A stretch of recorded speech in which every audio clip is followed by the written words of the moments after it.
Hi guys, welcome back to my channel. So today I wanted to show you a really great soup for dinner idea. It's a creamy corn soup that uses no cream. I'm going to show you my secret ingredient. That way we can save the calories for the fabulous over-the-top cheddar biscuits, which is super simple to do, no rolling pins involved.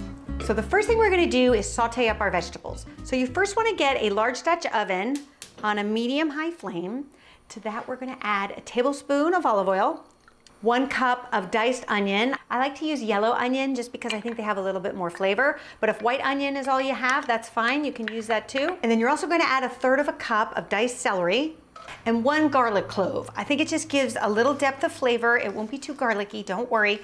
And then I just want to slice this. Sliced garlic will not burn as easily as minced garlic, and since we're going to blend this whole soup up, it really doesn't matter. Then you're going to add some salt and pepper to taste. And then put your lid on your pot and then cook your vegetables until they're fragrant and fork tender. Now, if you've been following me for some time, you know that I love to use a russet potato in my blended soup recipes because it just makes them so creamy and delicious without the use of any cream. Okay, these vegetables are smelling divine. It is time to now add our potato. I'm using chicken broth. I started using vegetable broth, but then some of the vegetable broths are really loaded with carrots. That's the first ingredient. And that can turn your beautiful yellow corn soup into this weird sort of like orangey yellow. So if you want a pure corn soup, you might be better off just using the chicken broth. I like to give the potatoes a bit of a head start. So I would cook this for about 10 minutes before adding the corn. Because if you added the corn at the same time, the corn really shouldn't cook for that long or you're gonna lose all that beautiful flavor of the corn. So I would just give this a head start. Now here's the easiest part of this soup. We're going to be using frozen corn. So there's no chopping or husking involved. But if you wanted to use fresh corn, you absolutely could. Okay, so now these potatoes are looking good.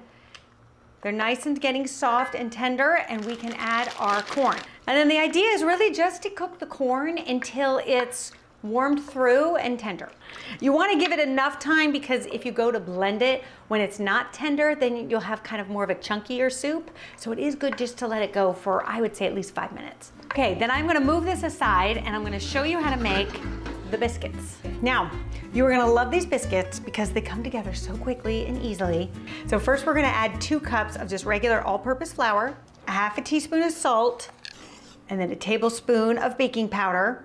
I like to use a full tablespoon so that they really puff up. And then for a little spice, I like to do 1/4 teaspoon of cayenne pepper.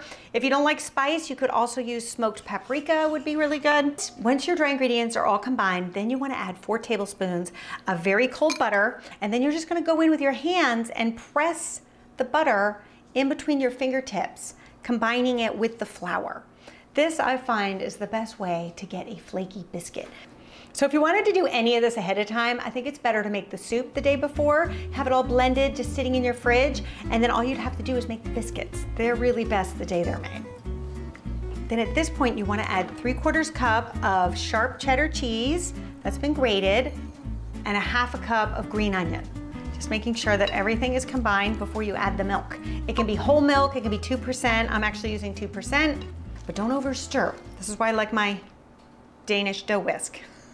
And for those of you who have bought them, this is another great project for your Danish dough whisk. They'll spread out a little bit, but not too much, so you probably can get all 8 on one tray.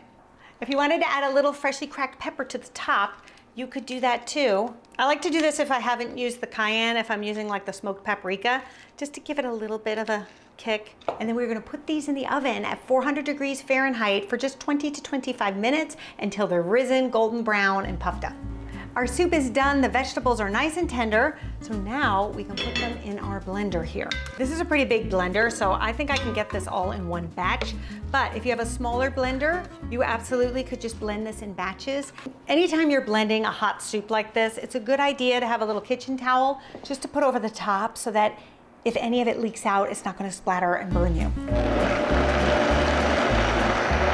And then I like to garnish it with a little bit of this stuff, this Chipotle Hot sauce. It's just the combination of the smoky heat with the corn is such a winning flavor combination. A little bit of avocado just for some more cooling flavors on top of that heat there.